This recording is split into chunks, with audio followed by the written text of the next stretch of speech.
రౌడీలు రాజకీయ నాయకులు అవుతుంటే గాంధీ భగత్ సింగులు చీమలు తిన్న గారెలైపోతున్నారు. ఎందుకంటే ప్రజలు తపస్సు చేసి చేసి ఒక పాముని పెంచారు. ఇప్పుడు ఆ పాము ముందుగా మహాత్ముల్ని చంపదు, వాళ్ళ అర్థాన్ని చంపుతుంది, గ్రేట్నెస్ని పాతి పెడుతుంది, అతని విగ్రహం పెడుతుంది, ఫోటోకి పూలు వేయిస్తుంది, ప్రజల చేత మొక్కిస్తుంది. కానీ అతను ఏం చెప్పాడో మాత్రం చెప్పదు. అదే దాని యొక్క విషం. భగత్ సింగ్ దేవుణ్ణి నమ్మని మనిషి, మతాన్ని ప్రశ్నించిన మనిషి. బట్ ఇప్పుడు భగత్ సింగ్ని కొలిచేవాళ్ళు మత పిచ్చి ఛాందస్సవాదులు. మతం జోలికి వస్తే భగత్ సింగ్నే మరోసారి ఉరివేసే కసాయి వాళ్ళు. సో ఈ ఊరకొక్కలకి భగత్ సింగ్ ఐడియాలజీ అవసరం లేదు, అతని డీపీ ఉంటే చాలు.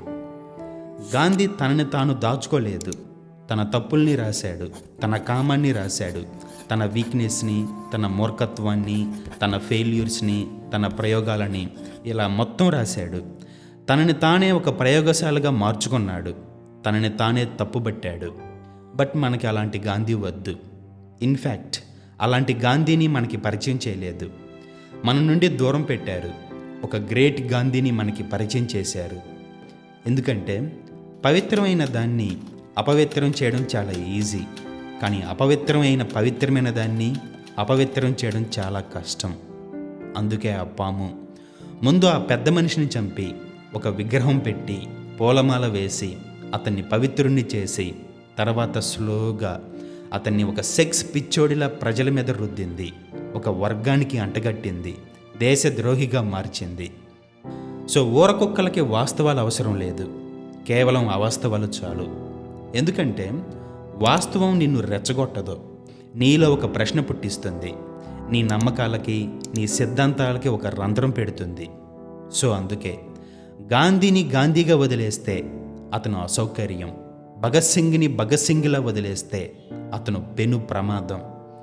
అందుకే రాజకీయ నాయకులకి వాళ్ళని చంపడం మాత్రమే సరిపోలేదు, వాళ్ళని తిరిగి కొత్తగా తయారు చేశారు.